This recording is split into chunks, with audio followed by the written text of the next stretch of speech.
What's going on, YouTube? In this week's video, I'm going to talk a little about modern lighting for today's events and weddings, and how I create a polished and professional upscale lighting design for many of my clients, as well as some of the tools that I use, and why it's pretty important to learn how to DMX your lights. Grab some water, some coffee, some Red Bull, a beer, whatever you choose, hang out for a few minutes, and let's chat.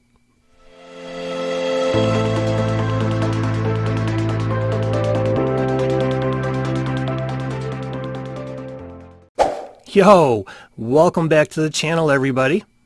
In this week's video, like I said in the beginning, is going to be all about modern lighting and some of the ways that you should be controlling your lights and why it's so important to learn how to DMX your lights. As always, with every video that I put out there, I always got to say thank you to everyone who has liked, commented, and subscribed to my channel. It's growing every single day, and I owe it to all of you guys out there, so thank you so much. If you are new to the channel, be sure to like, subscribe, and hit the bell notification so that you get notified when new videos go up. I try to put out videos every single week, and I'll keep doing it as long as I can. And if any of you guys have any questions or any ideas on future videos that you would like me to create for you, leave a comment down below on what you would like to know more about, and I'll definitely take all that in consideration and try to build a video around some of the things that you guys want to see and learn and hear. Okay, lighting design. So what exactly is lighting design? What does it mean? What do you use? Well, lighting design can mean a lot of different things to a lot of different people. Really what it comes down to is giving a professional lighting appearance for your clients within the venue. So that could just mean properly spacing out uplights, having a really nice color for the uplights. It could be the way you control your lights. It could be the certain type of lighting fixtures that you use. There's a lot of different meanings and a lot of different ways to explain what lighting design truly is. Before I start discussing some of the tools and methods that I use for my clients and weddings, let's kind of go back in time a little bit. This readout tells you where you're going, this one tells you where you are, this one tells you where you were. And let's chat about how lighting has really evolved over the years. Now, back in the 60s and the 70s and the 80s, lighting really wasn't too intelligent. Lighting was just very simple, large, bulky fixtures that you would see attached at the top of a stage, at the top of a dance floor, on ceilings. And there were these huge, massive par cans that used old school halogen bulbs, and they might have a gel filter that would change the color. And these things would just beam down lights onto people on the dance floor or theatrical people or whatever. There was no real intelligent way to control them. They were just basically a plug-in, and that was really it. You know, there wasn't too much to it. As time went on, people realized that they needed a better way to actually control their lighting. They needed to figure out a way on how to make their fixtures do exactly what they wanted it to do, other than just plugging it in or hitting a power button and just making them go on and off, and that was pretty much it. So back in 1986, the United States Institute of Theater Technology, they're the ones who actually invented DMX. And the reason for this is because they were looking for a way to create an easy and adaptable and a reliable way to control multiple lights. They also were looking for ways to control intelligent fixtures like fog machines, as an example. So DMX actually was invented back in 1986. Now, back then, in the late 80s and 90s, and even in the early 2000s, DMX control was all done by cable. There was no wireless DMX. There were no dongles. There were nothing like that. You basically had to run these really, really long lengths of DMX cables, and old school DMX control was generally used by these old DMX boards that so many DJs have used over the years. These boards came in many different sizes and different features and different specs and allowed you to do so many different things. So DMX controllers have really come a long way, as well as just DMX control in general. The DMX control has really evolved over the years, all the way up to having some intelligent fixtures with built-in wireless DMX, to wireless dongles, to even software control-based DMX controllers like my DMX Go here. There's tons and tons of not only just different controllers that you can still buy that are out on the market, but there's tons and tons of different software DMX controllers out there that you can choose from too. My DMX Go, Chauvet Show Express, DOS Lite. There's literally hundreds of different software titles that are out there that you can use, depending if you want to use it on a tablet, if you want to use it on a laptop. And a lot of modern theater companies nowadays, they have actually evolved and they've actually gone to the software route. Now, a lot of old school theaters from way back in the day, they are still using the old school controllers. You'll walk into a theater and you'll see like these huge giant consoles. They almost sort of look like these old like recording mixing consoles that you would see in big recording studios. They would just have tons and tons of different faders, and those theaters, they've gotten to that point where they just have it in place and they just don't want to rip it out, and it works for them, and that's great. And a lot of DJs, they still use these old school controllers because, again, they feel that it works for them and they're still able to control their lights and make them sort of do what they want. They can create chases and some patterns and all that good stuff. So really, it doesn't matter what you use. The nice thing about the software controllers is that you have a much higher level of control. You can really make your lights do literally just about anything you want.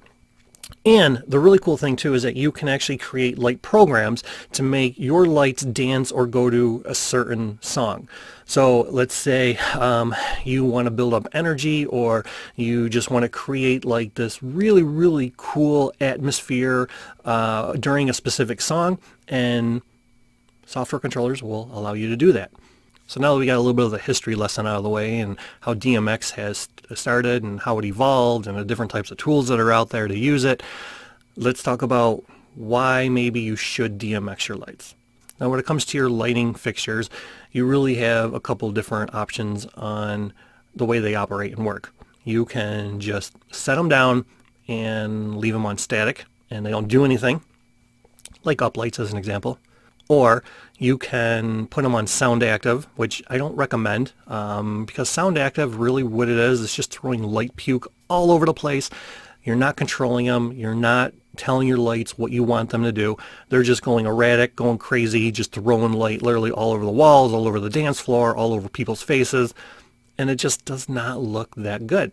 Now, a lot of DJs, when they first start and they start getting into weddings and events, they don't take the time to learn DMX, and they're in that sort of bucket of the way they do things where they just leave things on sound active. They use a remote, or they'll just press a button on a fixture and set it and let it go on its own and don't even worry about it for the rest of the night. That's okay if you're just starting out, but as you want to bring your events up to a higher level, up to a bigger, better scale, you really want to take the time to learn how to DMX your lights. Don't be lazy. Don't just push a button, let them go all crazy, throwing light puke all over the place. And just take the time to really learn how to make your lights do exactly what you want them to do. What does that mean? Well, here's an example, okay? Let's say you have a bunch of uplights around the room and you have a couple of moving heads. You can create a environment where it's exciting, it's really cool looking, and it actually helps hype up the crowd a little bit. So let's say you're doing a wedding and you're getting ready to announce the wedding party into the room. If you are using moving heads, you can control them so that they spotlight the entrance where everyone is walking into. When they enter, you can make your lights strobe. You can make moving heads go all over the place, up at the top of the ceiling or the back of the room. Dear God, it's beautiful. Your uplight, you can make them fade, chase back and forth, maybe even chase all the way around the whole room. There's some really, really cool stuff that you can do whenever you are DMXing your lights. Now let's say everybody comes into the room and the bride and groom are getting ready to do their first dance. You can actually spotlight the dance floor. You can tell your moving heads to point down and shine at their feet and it just creates this really, really cool looking effect. Let's say the bride and groom are getting ready to cut the cake. You can move one of your moving heads and have it spotlight the cake right before they make their way over, and it's sort of a way to direct everyone to walk over to the cake and get ready for the newlyweds to cut their first slice as husband and wife. Now let's say open dancing has started, and you want to create a really cool effect where you're just bringing the energy and you're getting ready for everyone to start jumping at a certain spot in the song, and let's say a drop is about to hit. You can build up the energy by having your lights strobe, and then once the beat drops, you can do something where they all come on, or just I mean, really, the ideas are endless. And you do all that by DMXing your light. If you're just leaving it on sound control or sound active, a lot of times lights don't operate the way that you want them to whenever you're playing a certain song or a certain group of tracks. Now, when I talk about lighting design, that also means the types of lighting fixtures that you use. A lot of DJs will use an all-in-one fixture like the gig bar as an example, because it's very easy. You take it out of the bag, you put it up on a pole, you plug it in, and there you go. You're done. You're ready to go. Well, the problem with a lot of these types of all-in-one fixtures, they're generally always used as a sound active type of fixture. DJs don't take the time to actually DMX them, and what happens is you get that light puke. Lights are just literally all over the place. They're just scattering lasers and dots and moonflower effects and all these weird shapes and things all over the room. And it doesn't really look as professional or polished as you would want it to be. With a lot of these types of fixtures that throw the lasers and the dots and everything all over the room, not only does it not look very upscale and polished and professional, but it also can be a huge pain in the ass to the photographer and the videographer. The reason for that is because there's a lot of DJs when they don't control their lights and they just leave it all on. When there's formalities like first dance, parent dances, cake cutting, whatever, you see these dots that'll all be all over the bride and groom's face, all over her dress, all over the groom's tux. And when the photographer and videographer goes to edit their material, it's very difficult for them sometimes to edit that stuff out. There's nothing worse than a photographer capturing the perfect shot and then you see dots right in the middle of a bride's forehead. That just looks terrible. And there has been rumors and a lot of discussion where when a DJ is using the fixtures with lasers, that it has actually destroyed camera equipment for photographers and videographers. Now, I don't know if that's an old wives' tale or if it's ever really happened. I've never seen it happen at any of my events. Just, like I said, I stopped using lasers and dots a really, really long time ago, and I don't think I'll ever use those types of fixtures again. But the DJs that do use those types of fixtures, like I said, there has been a lot of talks and a lot of discussion from photographers saying that their equipment has gotten ruined because the laser will actually go into the camera and hit the sensors and just fry everything. Now, if that is true, and if that really does happen or has happened, I wouldn't want to be the one responsible for a photographer or videographer having damaged gear and equipment. And when it comes to wash lighting, it's really, really important to not have these types of fixtures pointed directly at people's faces.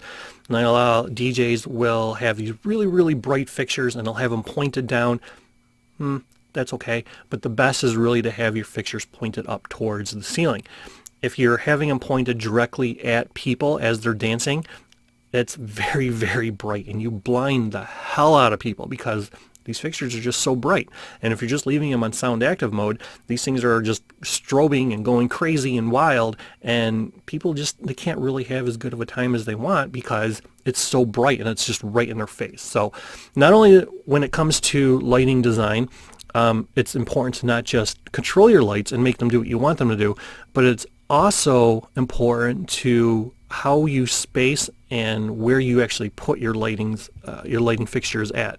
So one last note before I end the video. I know there's going to be DJs out there that'll probably watch this and say, I've been leaving my lights on sound active for 20, 30, 40 years, whatever. And they'll say, my clients don't care. Okay, that's true. Clients don't care. But let me give you this piece of advice. Next time you are meeting with a client, and let's say you are a DJ that does DMX your lights, show them 2 videos. Show them a DJ that just leaves their lights going all erratic and crazy on sound active, throwing light puke everywhere. And show them a video of what properly controlled lighting looks like. Spotlighting the entrance when grand introductions happen. Spotlighting the feet of the bride and groom as they're getting into their first dance. Spotlighting the cake before they go over and cut their first slice as husband and wife. Chasing lights around the room. Custom light shows going to a specific song that they love. And then find out what your clients actually prefer. I guarantee you 99.99999% of the clients out there, when they see the difference between light puke and properly controlled lighting, they're always going to choose properly controlled DMX lighting. Dear God, it's beautiful. So if you haven't taken the time to learn DMX lighting and how to set up your lights and how to do some different things with them through either just an old school control board or software controlled DMX, just do yourself a favor and learn it. It's not very difficult. There's hundreds, maybe even thousands of YouTube videos out there on how to do it. It doesn't take very long. There's a lot of fixtures out there with built-in wireless DMX, so you don't have to run cables. You don't even have to use wireless dongles. And you can really learn how to do some cool stuff with your lights in probably maybe a half hour at the very most. So just take some time. If you've got a weekend off of events and weddings, set up a bunch of lights, get yourself a controller, whether it's hardware, software based, and just play around. Have some fun. And once you realize some of the cool stuff that your lights can do when you make them do exactly what you want them to do, it's a whole different game now whenever you are setting up for events and the way you do your events. So there you go, guys. Just a real quick video about DMX and why you should control your lights and the history of DMX. And like I said, if any of you guys out there got any questions, hit me up, leave a comment. I'll do whatever I can to kind of guide you and give you some advice and some tips and ways to actually do some really, really cool stuff for your lights. As always, a day without dancing is a day wasted. Go out there, dance, smile, have fun, be the best DJ that you can possibly be. And until next week, friends, take care.